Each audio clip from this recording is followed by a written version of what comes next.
Hi there, Namaste, Kamcho. This is Ketan Gajjar from the very Apnu, Ahmedabad. Welcome to the Recruitment Curry podcast. James, hi. Welcome to the Recruitment Curry. Namaste from India. Good afternoon, Katan. Thank you very much for having me on your podcast. I'm really appreciative of this. You're welcome. So, James, obviously, just quickly a bit of introduction for our listeners. Yeah, just to introduce myself. So I've been working in the life sciences recruitment market just shy of 12 years now. It'll be 12 years in a month from now. Always worked for the same company, Hobson Pryor. Been for a number of different positions. Started as a trainee recruiter, did management, and now I work in a business development capacity for the business. Fantastic. So, life sciences sector is where you sort of gained all your experience in the recruiting industry. Then, Yeah, 100% life sciences. Never done anything else. Don't know anything else. Just know a lot about life sciences after these 12 years. so you're almost close to being a scientist. Then, is it? Oh, I'd I'd love to say yes, but I think if I had to do any of the jobs that I was recruiting for, yeah, it wouldn't be working well. I don't think I'd be getting hired. Totally. So obviously, from your life sciences experience perspective, over the years, one question that comes to my mind, James, is how has the market changed in the last 12 to 18 months? We've seen some massive changes over the last 12 to 18 months, and I think it's almost gone in. There's almost been two cycles in that time. Um, 18 months ago, we were still right in the middle of COVID. There were still lockdowns happening in the UK and across Europe. Um, I think during that time period, actually recruitment for the life sciences market was really busy, the busiest I've seen. And I think coming into the start of this year as well, it's been fantastically busy, which is great for us from a business development point of view. But from a candidate attraction point of view, that's been the big challenge. Before the pandemic, it was the opposite problem. You didn't have enough companies recruiting, and there was more candidates and roles, and it sort of reversed on its head, and now there's more roles than candidates. But we have seen a little bit of a slowdown on that. I'd say over the last 3 to 6 months in particular. I think maybe linking it a little bit with the financial crisis which is occurring. There's certainly been a bit of a slowdown with companies recruiting. Sure. So, from candidate attraction perspective, how does the life sciences sector work? How do you attract candidates, and especially with the demand going over the roof? How have you recruited, in the past, and how has that recruiting strategy, changed, over the course of time? In the past, our recruiting strategy and attracting candidates was very much focused, I'd say, on old school techniques, advertising, a lot of actual cold headhunting. I remember the days of picking up the phone for a couple of hours per day and speaking to receptionists and actually headhunting candidates once I got past the gatekeeper. It's really changed. Technology has massively changed that as well, with more and more people on social media. Obviously everyone knows about LinkedIn, but LinkedIn Recruiter has been a real game changer in that respect as well. So, But I think over sorry to interrupt on that one point. How do life sciences candidates, and pardon my ignorance, because you're the life sciences recruitment expert here, and then so in terms of responding on LinkedIn, are candidates within the life sciences sector very active on LinkedIn, on social media, or is there a network that is specifically for life sciences, which is where they obviously lurk and then share their thoughts?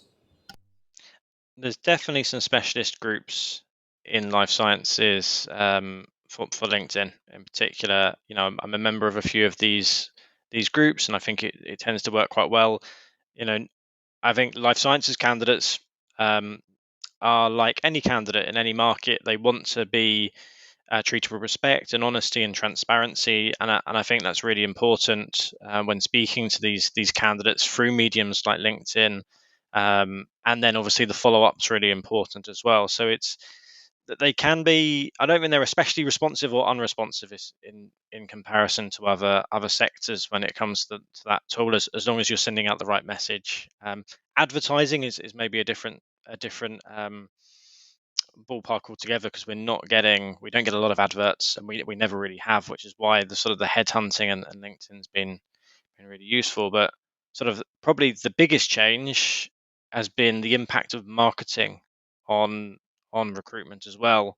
And I think having a good presence in the market and having a good marketing sort of piece out for your business, when a candidate sees your name on LinkedIn and sees your company name, being able to go on your website, being able to have a look at your social media page, having the sort of tools out there for them to be able to look at your business and look at who you are, is really key. I don't think we'd get as much response if we didn't have a great marketing team here at Hobson Pryor.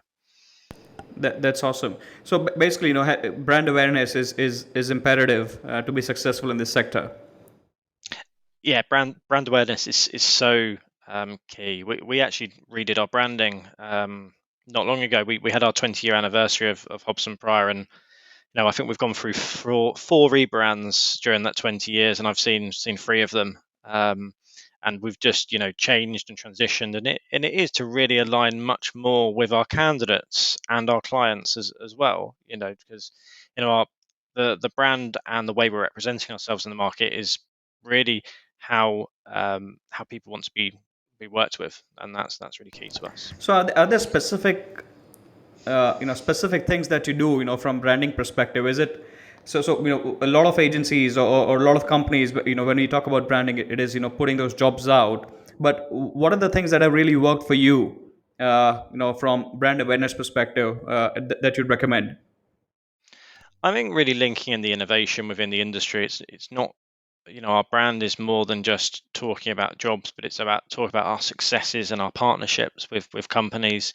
There's been pharmaceutical companies we've partnered with along the way who've had amazing product launches during the time we've been working with them. So actually highlighting those successes and the shared successes we've had within the industry. So a client can look at us and go, well, they've helped this pharmaceutical company have this success, and a candidate will look at that as well, and they can see that this small biotech that Hobson Pryor works with has grown, and they've managed to help all these people join it and thrive within that business. So I think really linking in the work we've done with our clients is key to that branding and that marketing, and also attracting candidates so they know what we're about and what we can do for them. Of course. So sharing case studies is something that you'd absolutely recommend. 100%. I think case studies in your marketing work and within your business development work is crucial. But also sharing those case studies with candidates, they can they can see the success you've had and how you can help them. So when it comes to working with clients, like you mentioned pharmaceutical companies, how have their recruitment strategies changed over the course of last 12 months, post pandemic? I think post pandemic, we came into New Year and having a really busy period. I think I've never seen it as busy.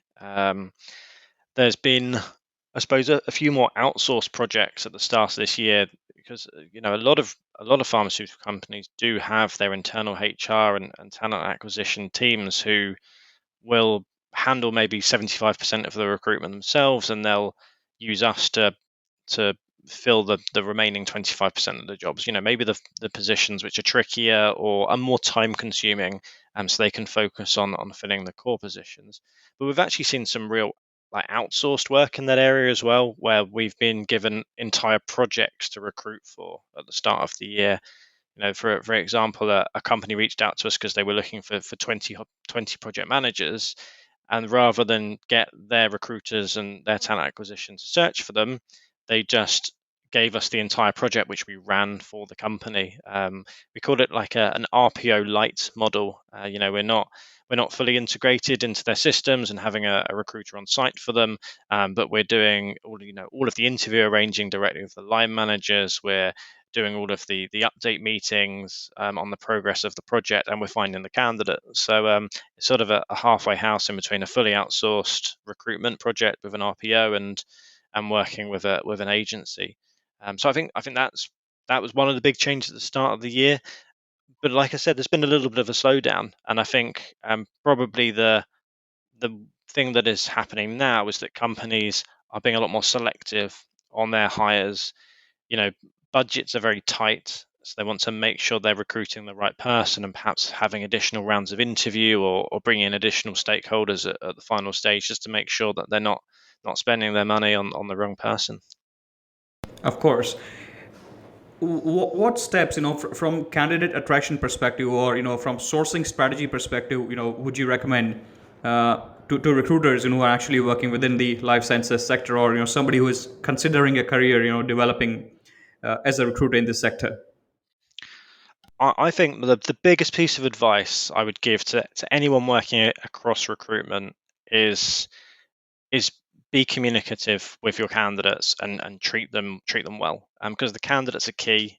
I've had candidates who've turned into some of my best clients, but you're not going to get that if you ignore emails, you duck phone calls, you don't respond when you needed to respond, and you're not honest with them either. If it's taking that 2-minute phone call to just say, look, we haven't had feedback from the client, or dropping them a response to the email saying you've been unsuccessful with this application, it takes no time out of your day, but it means a lot to the person who's really waiting and wondering, and they'll come back to you and time again. And I think a lot of recruiters lose relationships with candidates, which could be really valuable for the future. Of course, and then from sourcing strategy perspective, of course, life sciences sector is a niche, market, and then there aren't many candidates, for a specific job. How do you source candidates? Is it job boards? Is it market mapping you start with, or what's the sourcing strategy like? It really depends role by role. I think market mapping is really key for some of the more some of the niche positions within the niche. Identifying the companies which will have that specific skill set. Perhaps it's a qualified person to sign off pharmaceutical batches. Identifying all of the businesses which will have a QP working for them, and then targeting those businesses. Either that cold headhunting approach, as we still sometimes do, but more than likely um, working with other individuals within that business to gain referrals, or using LinkedIn. Sure, and of course, there's no you can't discount the phone call, and then just sit behind the desk on LinkedIn waiting somebody to respond, isn't it? Phone call is key. Every call is an opportunity. Is something I've always ingrained to anyone I've worked with as well. Of course. How do you see the market changing over the next 12 months now? We've seen the peak, I think, over the course of last 12 to 18 months, across the sectors. Do you see any changes in the next 12 months? Number of positions coming down, or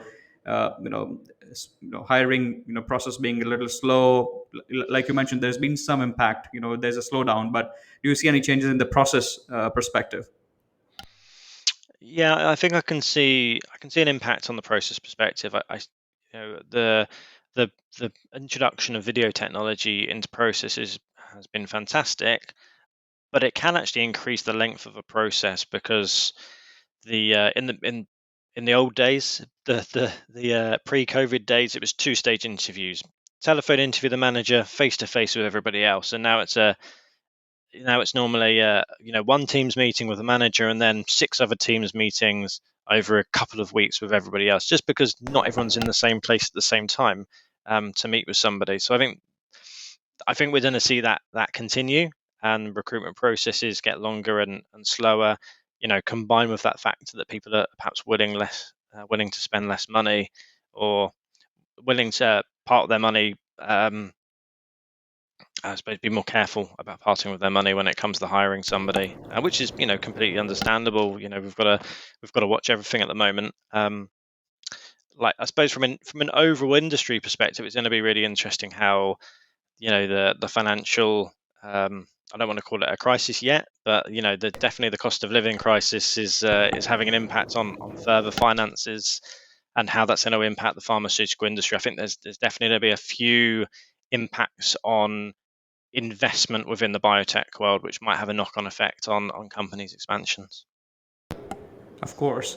And then, with COVID, specifically the life sciences sector, have you seen evolution of new roles coming up due to, the specific pandemic? Yeah, the growth in epidemiologists, that word that nobody a couple of years ago had heard of, and then within the pandemic starting, everyone had heard of an epidemiologist. So, like, I think we placed a huge amount of them, especially in the I'd say the first sort of 6-7 months of COVID vaccine trials, in particular. So that's been a real growth. More digital solutions, as well, across the industry. We know we're working with a lot of. I don't think it's necessarily linked to COVID, but definitely there's a lot of growth in sort of machine learning technology, and there's a lot more IT IT roles in general across the pharmaceutical industry to link in with that. Well, what was it? Epidemiologist. Yeah, you just about got there. It's not an easy one. Not an easy one. It Pharmacovigilance, definitely is not. I epidemiology. mean, it's the first time I came across this role. As much as I read, and then which is why the question. And then, I'm sure, like you mentioned, you place lots of these epidemiologists.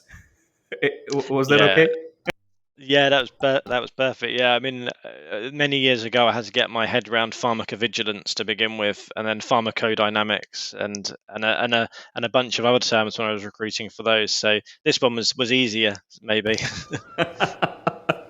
So, and then that's an interesting point. So, what sources, do you refer to, from the pharma lingo perspective? And obviously, you've been in the sector for a long time, so you got it. But for somebody who's, again, starting afresh, where should they go? I mean, there's plenty of great resources online. FarmyWeb's something I always read for the news, and there's plenty of lingo on there always, as well. With that, it's part of the I think Fierce Farmer as well is a great resource, for anyone joining the industry and who wants to just know more about the lingo and some of the companies that are out there. Um, I'd say speaking to people in the industry, they're a very friendly bunch across the pharmaceutical industry. They're happy That's to so. talk to you. Let me just interrupt you there, and that was my next question.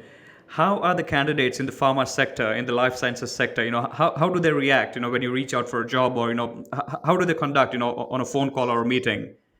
I mean, on a serious note, it really depends on how they've been treated by recruiters, which is understandable. If they've spoken to 10 other recruiters who've called them once, tried to harvest them for information and never given them any roles or anything, then the 11th recruiter who calls them not going to be well received. But most of the candidates Hobson Pryor deal with have had a good experience with the company. And so, if a new recruiter from Hobson Pryor calls, you've had 5 good calls with other recruiters, so it's normally a pretty friendly introduction. But if you're calling someone who's not worked with Hobson Pryor before, sometimes it's good, sometimes it's bad, because there's plenty of other good companies, other good recruiters out there who do a good job. But for every good one, there's 2 bad ones. I find.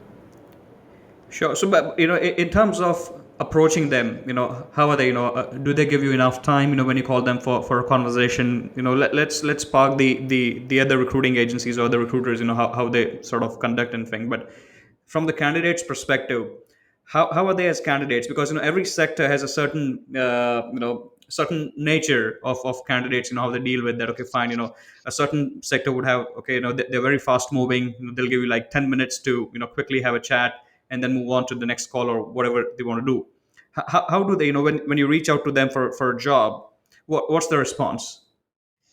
I'd say it's so varied across the levels within the companies. You know, the people who are perhaps working in the lab, it's going to be quite tricky for them to get away. The same with some of the engineers in companies. So having to have a 2-minute phone call with them then and book in something for the evening or over the lunch is generally the time. As you move up the ladder, people tend to have more time. You know, the people who spend the most time on the phone to are generally the C-suite who have their own private office, and Yeah. they're obviously very busy. But if they've got half an hour free, they're not accountable to anyone else to give that time away to. So yeah, it really varies across the level, as I'd say. Sure. And then, what is one piece of parting advice you'd give to our listeners, who want to, either do business development in the life sciences sector or who want to work as a recruiter in the sector? I think listen to the people you're dealing with and treat them well. Not just be ready to tell them what you want to say. Listen to what they want, and then provide them the service or the advice off the back of what they're looking for. So, motivation, finding out the motivations of the individual and matching your jobs to what they're really motivated by. So yeah, listening skills are really key, and that's the biggest piece of advice I'd give. Spot on, James. So, James, thank you very much for your valuable insights and contribution to the recruitment curry. Really glad you came on board with the podcast recording, and hopefully we can catch up on some of the points within the sector sometime in the future. But thanks for being on the recruitment curry, James. Thank you so much for having me on. Yeah, I'd love to come back and do it all again. Cheers, James. Thank you. Bye bye.